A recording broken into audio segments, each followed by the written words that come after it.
اچھا علی بھائی یہ بتائیں، یہ جو 11ویں 12ویں کا کھانا پکایا جاتا ہے اس پہ تو بڑی گرما گرمی ہو گئی تھی، بلکہ اس پہ تو انہوں نے مولانا کوکم نورانی اکاڑوی صاحب نے اسی پہ کہا تھا میرے خیال سے قاسم بھائی، انہوں نے کہا جی جو حلال کے ہیں نا وہ اس کو حلال کہتے ہیں، جو حلال کے نہیں ہیں وہ اس کو حلال نہیں کہتے، اس پہ اتنی گرما گرمی ہوگی۔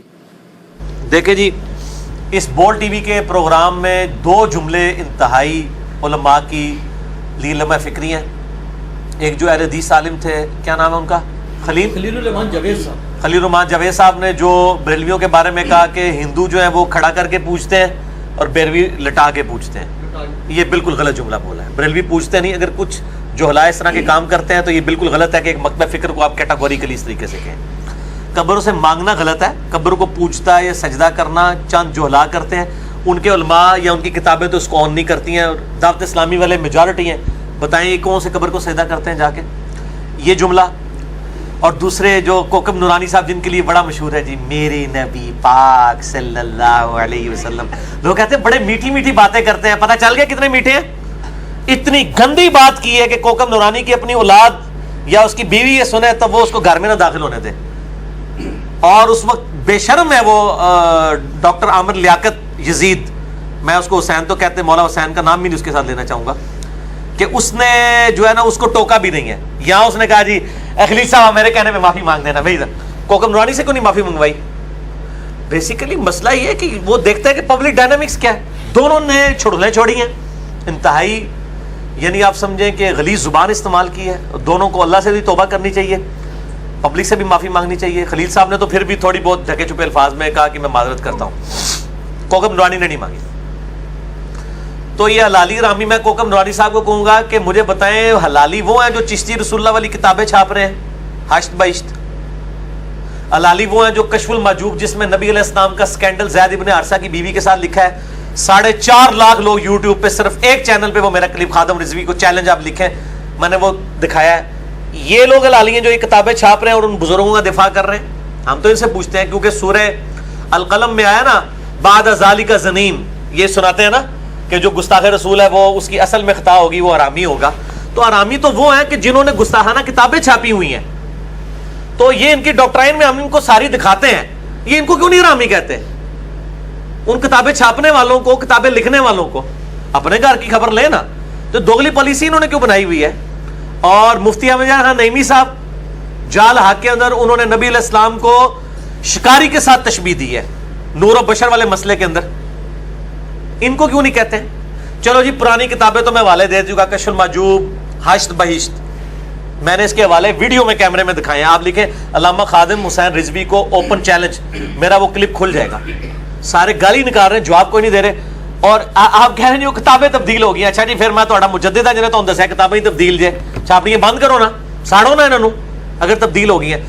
یہ مفتی احمد نعیمی صاحب تو ابھی فوت ہوئے ہیں 40-50 سال پہلے، یہ گجرات شہر یہاں سے تقریباً 50 منٹ کی مسافت، یہ کتاب بھی تبدیل ہو گئی ہے، یہ دکھائیں جی، اس کی میں ان کو گستاخی دکھاتا ہوں۔ حلالی اور حرامی کی بات کی ہے نا کوکب نورانی صاحب نے، تو میں ان کو بتاتا ہوں کہ کون لوگ ہیں جو نبی علیہ السلام کی گستاخی کرتے ہیں۔ بعد ذالک زنیم، یہ آیت ان کے اوپر فٹ کریں، جال حق قادری پبلیکیشن کی چھپی ہوئی ہے جی، میں کار نہیں بنائی، نور و بشر کی بحث ہے، مسئلہ بشریت پہ اعتراضات، یہ سب میں نے انڈر لائن کیے ہیں، صفحہ نمبر آگے پیچھے ضرور ہو سکتا ہے آپ کی پبلیکیشن میں، لیکن یہ جو صفحے میں نے آیات انڈر لائن کیے ہیں، یہ جو میں انگلی سے اشارہ کر رہا ہوں نور و بشر کی بحث والے، اس کے اندر میں مفتی احمد نعیمی صاحب کی صراحتاً نبی علیہ السلام کی شان میں گستاخی، پھر میں پوچھتا ہوں کہ ان کو کیوں نہیں آپ لوگ حرامی کہتے ہیں اپنی ڈاکٹرائن میں؟ ان بزرگ بابوں کو حرامی کیوں نہیں کہتے ہیں؟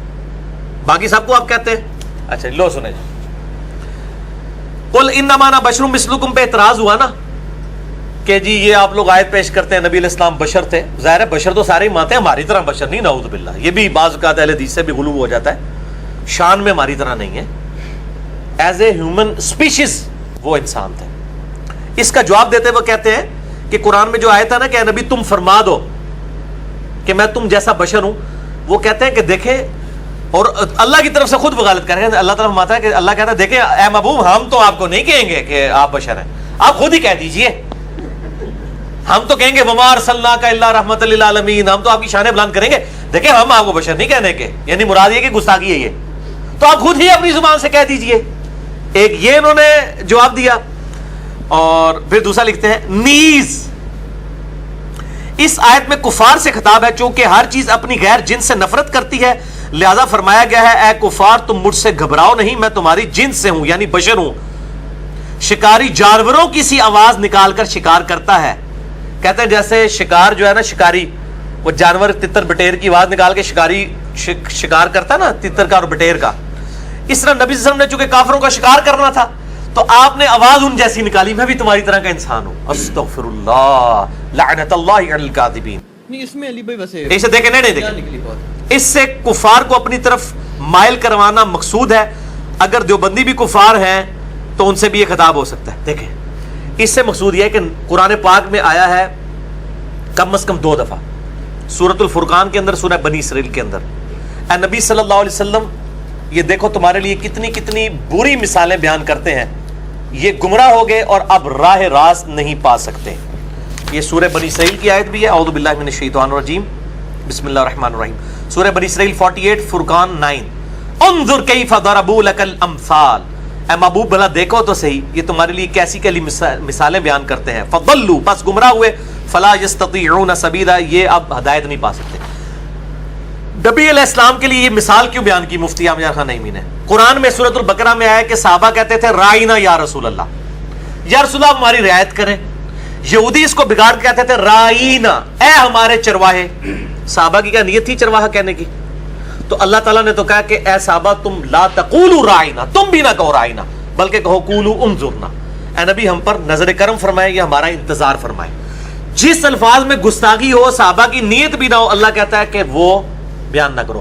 اور ان کے مفتی صاحب احمد سعید کاظمی صاحب ہے نا، وہ جو آج اسکینڈل میں ان کا بیٹا پکڑا گیا تھا، سید احمد سعید کاظمی، انہوں نے کتاب لکھی الحق المبین، گستاخانہ عبارات پہ۔ انہوں نے لکھا ہے کہ گستاخیوں کی تعویل کرنا بھی گستاخی ہے، کہتے ہیں گستاخی کی تعویل ہی نہیں ہوگی۔ اب نبی صلی اللہ علیہ وسلم کی یہ جو مثال بیان کی ہے مفتی احمد نعیمی نے شکاری والی، کیا آپ شکاری تھے؟ قرآن میں تو یہ آیا ہی نہیں ہے کہ آپ نے لوگوں کو گھیرنا ہے، قرآن تو بالکل اس کی الٹ بات کرتا ہے، وما علینا الا البلاغ المبین، اے نبی آپ کا کام صرف پہنچانا ہے۔ اے نبی آپ سے نہیں پوچھیں گے کہ لوگ دوزخ میں کیوں گئے، تو نبی علیہ السلام نے کوئی سیٹیاں مار کے کافروں کو اپنی طرف اٹریکٹ کرنا ہے؟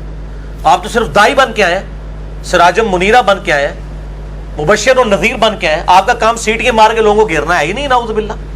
تو یہ اس نے نبی علیہ السلام کو شکاری کے ساتھ منسوب کیا۔ یہی جب حفظ الایمان میں عبارت آئی تھی، اس میں تو حمزہ بریلوی نے کفر کا فتویٰ لگایا تھا اشرف تھانوی پہ، جب اس نے کہا تھا کہ نبی علیہ السلام کو بھی چھٹی اس تھی، جس طرح کہ ایک جانور پاگل اور اس طرح کے لوگوں کو بھی جو ہے وہ چھٹی اس ہوتی ہے کہ ان کو پتہ چل جاتا ہے کیا ہوتا ہے۔ یہ کہتے تھے کہ ہمیں اس سے غرض نہیں ہے، انہوں نے پاگل اور جانوروں کے ساتھ تشبیہ کیوں دی ہے نبی علیہ السلام کی، یہاں پہ شکاری کے ساتھ۔ کیا نبی علیہ السلام شکاری بن کے آئے؟ قرآن میں کہیں آیا کہ اے نبی تم شکار کرنے والا بنا کے بھیجا، انا ارسلناک شاہدا ومبشرا ونذیرا وداعیا الی اللہ باذنہ وسراجا منیرا۔ آپ تو ایسے آفتاب ہیں جو لوگوں کو چمکا دیتے ہیں، آپ کا کام صرف دعوت دینا ہے۔ آپ لوگوں کو گھیرنے کے لیے تو آئے نہیں ہیں، صرف دعوت دینے ہیں۔ انا ہدیناہ السبیل اما شاکرا و اما کفورا، جس کی مرضی وہ قبول کرے، جس کی مرضی نہ قبول کرے۔ تو میں کوکب نورانی صاحب، میرے نبی پاک، آپ بار بار کہتے ہیں، میں کہتا ہوں میرے کوکب نورانی صاحب، ان کو کیوں نہیں آپ حرامی کہتے ہیں؟ اپنے بزرگوں کو جنہوں نے یہ گستاخیاں کی ہیں، یہ حلالی ہیں، ان کو حرامی کہیں تو یہ زندہ سلامت نہیں جا سکتے۔ میں نہیں کہہ رہا، میرا تو فتویٰ ہی نہیں ہے، میں کہتا ہوں یہ حلالی حرامی کا فیصلہ اللہ نے کرنا ہے۔ حلال دے بھی حرام دہ نکل سکتا ہے، حرام دے بھی حلال دہ نکل سکتا ہے، ٹھیک ہے؟ انبیاء کے بیٹے حلال کے ہی ہوتے تھے، کافر تھے۔ نوح علیہ السلام کا بیٹا کافر تھا، ہے حلال کا تھا لیکن کافر ہے، قرآن میں ہے، ٹھیک ہے نا؟ حلال حرام نہ پڑھو، اے دیکھو۔ اور یہ دکھائیں جی، میں نے یہ پوسٹ مارٹم جو کیا ہے ان بزرگوں کا، سارا بریلوی دیوبندی اہل حدیث ساروں کے بزرگوں کی باتیں، اندھا دھن پیروی کا انجام۔ اس پہ میرا مسئلہ نمبر 71B ہے، لاکھوں لوگوں تک کلپس پہنچ چکے ہیں۔ انڈیا اور پاکستان کے بزرگوں کی 19 گستاخانہ عبارات کا تحقیقی جائزہ، اس میں میں نے ساری گستاخیاں بزرگوں کی نقل کی ہیں۔ یہ مفتی احمد نعیمی صاحب کی بھی، اشرف تھانوی صاحب کی بھی، حمزہ بریلوی صاحب کی بھی، قاسم ننوتوی صاحب کی بھی، یار میں ان کو صاحب بھی کہتا ہوں۔ اور ساروں ناموں میں دیکھیں مولانا صاحب لکھتا ہے، اور کہ میں کنی عزت کرا، خود تے شیطانی لشکر کہندے نے جناب، اے اسامہ الارمین جنہاں نے لکھا ہے جو ہے وہ شیطانی لشکر، اس کو کہا کہ وہابیہ شیطانیہ فرقہ، وہ آپ نے دکھایا ہے۔ اور المہند میں خلیل احمد سہارنپوری صاحب بریلویوں کہتے ہیں یہ شیطانی لشکر ہے جو ہم پہ حملہ ور ہو گیا۔ اسی تے شیطان نہیں، اسی تے مولانا صاحب کہہ کے پکارے ہیں، اور کی عزت کریے۔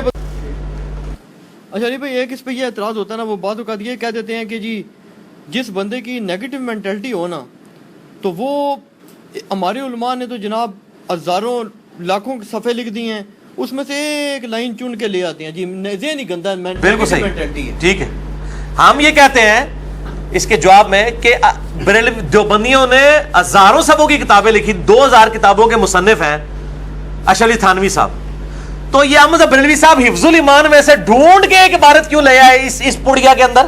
یہ پڑیا سے بھی چھوٹی ہے, یہ کتاب صرف 10 صفحوں کی ہے, باقی تقریریں ہیں مولویوں کی.